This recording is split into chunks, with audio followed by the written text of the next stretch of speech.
بسم اللہ والصلاۃ والسلام علی رسول اللہ خاتم النبیین ورحمۃ اللہ عالمین۔ ابھی ایک سوال تھا کہ یونائٹڈ اسٹیٹس ایک سول سپر پاور کہہ لیں تو کہا جاتا ہے کہ it is declining in the relative terms now. اب دیکھیے، پہلی تو بات یہ ہے کہ یونائٹڈ اسٹیٹس جو جب سوویت یونین کی ڈسممبرمنٹ ہوتی ہے 1990 میں، یہ کولڈ وار میں اس کا کمپیٹیٹر تھا۔ جب وہ اس کا وجود ہی ختم ہو گیا تو پھر یونائٹڈ اسٹیٹس ایک سول سپر پاور بن گیا۔ تو United States was enjoying that status economically, technologically اور ایجوکیشنلی اینڈ دین پولیٹیکلی۔ اور پھر دنیا کا جو بریٹن ووڈ سسٹم تھا تو اس کے تحت انہوں نے ورلڈ بینک اور IMF بنایا کہ ہم دنیا کو کیسے کنٹرول کریں گے، غریب ممالک اگر قرضے لیں گے تو ان کے ساتھ کس طرح کی کنڈیشنز اٹیچ ہوں گی جو ہماری نیشنل انٹرسٹ کو سرو کرے۔ تو لہذا دنیا میں جب وہ پیسہ تقسیم کرتے ہیں through world bank, Asian Development bank یا IMF یا کوئی اور کنسورشیم بنائے ہوتے ہیں، تو اس میں وہ دیکھتے ہیں کہ یہ ہماری پولیٹیکل اور اکنامک اور ملٹری اور اسٹریٹجک انٹرسٹ کو کہاں تک وہ ملک سرو کرتے ہیں۔ تو لہذا کنٹرول کرنے کا مطلب آفٹر دا سیکنڈ وار یہ ہوا کہ فزیکل کنٹرول تو ملکوں میں ختم ہو گیا، یعنی کولونائزیشن کا وہ انداز ختم ہو گیا، لیکن نیو کولونیلزم آ گیا۔ پھر انہوں نے یہ کہا کہ وہ ملک کے حکمران صحیح ہیں جو ہماری نیشنل انٹرسٹ کو فوکس کریں۔ اگر کوئی نہیں کرتا تھا تو they believed in changing their regimes as well, کہ حکمرانوں کو بدل دو۔ اپنے ملک کے اندر تو they were very much democratic, but internationally that was antithesis of democracy. وہاں ان کی نیشنل انٹرسٹ اتنی اوور پاور کر جاتی ہیں انٹرنیشنلی ابھی تک کہ وہ اپنے خلاف بات کرنے والے پسند نہیں کرتے۔ وہ صرف انہی ممالک کو مدد کریں گے، ساتھ ملائیں گے جو ان کی نیشنل انٹرسٹ کے مطابق اپنی پالیسیز کو ڈیزائن کرتے ہیں۔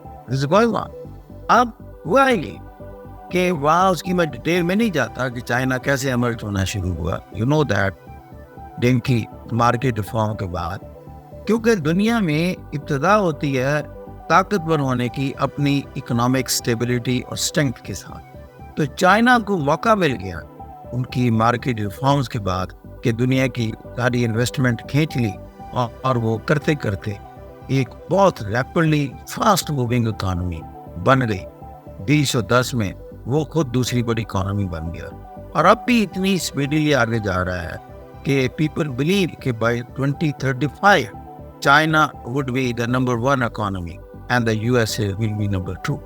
اب وہ اتنا اس کے پاس پیسہ بڑھتا جا رہا ہے، اب وہ پیسے کو ریسرچ اینڈ ڈیولپمنٹ اور ویپنری میں استعمال کرتا ہے۔ یہ ایک دنیا کی ٹریجیکٹری ہے۔ جب آپ کے پاس پیسہ آ گیا، آپ کے پاس ویپنز آ گئے، آپ یہ پھر دوسرے ملکوں کو انفلوئنس کرنے کے گویا کہ آپ کے پاس ذرائع، آپ ان کو لون بھی دے سکتے ہیں، اس طرح پولیٹیکلی انفلوئنس بھی کر سکتے ہیں، اور ویپنری کے تحت اپنے مفادات کی نگہداشت بھی کر سکتے ہیں۔ اور آپ کہیں فورسبلی کسی چیز کو اپنے مفادات میں آپ نے لانا ہو تو وہ بھی آپ لا سکتے ہیں۔ China is coming up in that direction, اور پھر سب سے پہلے صاحب ظاہر ہے یہ کس کے لیے چیلنج ثابت ہونا تھا؟ یونائٹڈ اسٹیٹس کے۔ اب ہم دیکھ رہے ہیں کہ دنیا میں جب ہم کہتے ہیں کہ it is declining in relative terms, تو اب ہم نے 1 2 3 4 نمبر کے مطابق یہ باتیں بتانی ہیں۔ کیسے ثابت ہوتا ہے کہ USA از ڈکلائننگ؟ ایک تو بات یہ ہے کہ جو GDP گروتھ ریٹ اور اکنامک گروتھ ہے، جس سپیڈ سے چائنا جا رہا ہے، اس سے اکانومسٹ نے گراف بنا دیا ہے کہ یہ 2035 میں USA کو سرپاس کر جائے گا۔ جب اکانومی نیچے جاتی ہے تو پھر آپ کی ساری جو انویسٹمنٹ ہے، یہ ساری اسٹرینتھ ہے، وہ ساری نیچے آنا شروع ہو جاتی ہے۔ نمبر 2 یہ بھی دیکھا گیا ہے کہ اس کے جو ابھی تک انفلوئنس میں کنٹریز تھے وہ نکل کر چائنا کے ایمبٹ میں جانا شروع ہو۔ ایک تو آپ نے دیکھا یہ مڈل ایسٹ ہی، یہ ساری کنگڈمز ہیں، اور کنگڈمز کو ایک ہی خطرہ ہوتا ہے کہ یہاں کوئی ڈیموکریٹک انقلاب نہ آ جائے، ہماری بادشاہتیں ختم نہ ہو جائے۔ تو ابھی تک انہوں نے یہ رکھا کہ ایک بڑی طاقت کی سیکیورٹی ہمارے پاس ہونی چاہیے۔ لہذا تمام آپ دیکھ رہے ہیں کہ جو بھی گلف کی یا مڈل ایسٹ کی کنگڈمز ہیں، ان سب کے امریکہ کے ساتھ بڑے اچھے تعلقات رہے.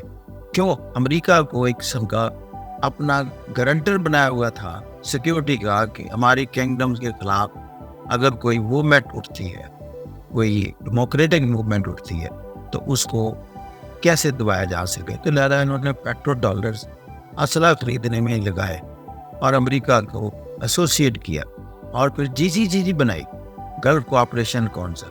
وہ بھی تھا کہ اگر علاقائی طور پر ہمیں کوئی تھریٹ ہو, جیسے ایران کا تھریٹ تھا, کیونکہ مڈل ایسٹ میں شیعہ سنی ڈیوائڈ بھی بہت زیادہ ہے اور شیعہ کی تعداد کافی ہے, تو ان کو ڈر رہتا تھا کہ ایران کوئی ایسا اپہیول نہ کریٹ کرے. تو لہذا انہوں نے پھر گلف کوآپریشن کونسل بنایا. یہ دو چیزیں انہوں نے کی اپنی سیکورٹی کے لیے, اور امریکہ کے GCC کے ساتھ سپورٹ تھی امریکہ. لیکن جب چائنا مرج ہوا تو پھر پیرلل بلاکس بنی, برکس بنا. اب یہ 5 ملکوں کا ایک امرجنگ اکانومی جو تھی, اور یہ بھی چائنا ڈومینیٹڈ تھا برکس. اس میں China, India, Brazil, Russia, South Africa, یہ دو اٹھے کہ ہم انٹرنیشنلی دنیا کے جو بڑے سپر پاورز ہیں یا ongoing system of Bretton Woods, اس کے کلچز سے خود کو نکالنا ہے. اور اس کے لیے انہوں نے یہ بھی کیا, دے کیم آؤٹ ود اندر بینک ایز ویل. وہ تھا ایشین انفراسٹرکچر انویسٹمنٹ بینک. اور جیسے میں کہا کرتا ہوں کہ وہ آلموسٹ اس کا جو ایسٹ تھے وہ ورلڈ بینک کا ہاف کاؤنٹ ہوتا ہے, and that was equivalent to Asian Development Bank. سب سے بڑا ڈونر اس میں چائنا, دوسرا اس میں انڈیا ہے. اکنامکلی جب چائنا نے اپنا بیلٹ اینڈ روڈ انیشیٹو شروع کیا, اس نے دنیا میں پھیلنا شروع کر دیا.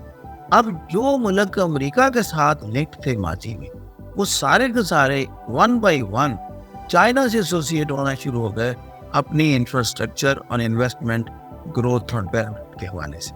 تو چائنا اس سے پھیلنا شروع ہو گیا. سو مچ ہو کہ پہلے تو امریکہ نے دیکھا کہ چائنا زیادہ تر ایشیا میں ہے اور افریقہ میں اپنا انفلوئنس رکھتا ہے. لیکن کچھ ہی سال پہلے ہم نے دیکھا کہ Chinese influence went into the Latin America as well. اب لیٹن امریکہ وہ جگہ تھی جس کو امریکہ نے کہا کہ یہ ہمیشہ سے میرا ایریا ہے, میرے انفلوئنس میں ہے, اور یہاں کی جو بھی پولیٹیکل گورنمنٹ چینجز ہوتی ہیں میری مرضی سے ہوتی ہیں, اور جو بھی اکنامک پالیسی بنتی ہے میری پالیسی سے بنتی ہے. اس حوالے سے انہوں نے نیفٹا بھی بنایا. زیادہ بات کیا کرنی ہے, آپ یہی بہت بڑا ثبوت ہے کہ خود امریکہ چائنا کا سب سے بڑا امپورٹر ہو گیا اس کی گڈس کا. تو اگر اس کا بیلنس آف ٹریڈ جو ہے یا بیلنس آف پیمنٹ نیگیٹو ہو جائے چائنا کے مقابلے میں, تو یہ وہ جو پوائنٹ ہے کہ it is declining in relative terms, یہ اس کے لیے ایک دلیل بنتی. اور اسی وجہ سے ٹرمپ کے دور میں ٹریڈ وار کا آغاز ہوتا ہے. یعنی اپنے بیلنس آف پیمنٹ کو درست کرنے کے لیے اس نے کہا کہ ہم جو اسٹیل اور ایلومینیم امریکہ چائنا سے خریدتا ہے ہم اس پر 25% ڈیوٹی امپوز کریں گے. China retaliated in the same coin. یہ بتاتا ہے کہ چائنا نے اپنے آپ کو کچھ سمجھنا شروع کر دیا اور وہ ساورن ہو گیا, وہ اس کے کلچے سے نکل گیا, وہ ایک اسٹیج پر آ کر بات کرنے کی پوزیشن میں ہو گیا.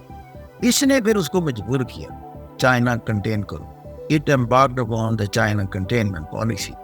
تو لہذا آپ نے دیکھا کہ اس کی پیریفری میں یا اس کا ایڈجوائننگ کنٹری انڈیا, اس نے کہا ایک چونکہ ڈیموکریسی ہے اور وہ اتفاق سے کمپیٹیٹر ہے چائنا کا, وہ چائنا کا آرچ اینی نہیں ہے, اس کو اپرچونٹی ملی کہ انڈیا کو طاقتور کرو. اور ابھی یہ جو G20 میں کوریڈور بنتا ہے India Middle East Europe economic corridor, اور یہ آپ دیکھیں کہ اس کو اسپانسر کر رہا ہے, لک آفٹر کر رہا ہے, اور جس کی سپرویژن میں یا جس کا برین چائلڈ ہے دیٹ از یونائٹڈ اسٹیٹس.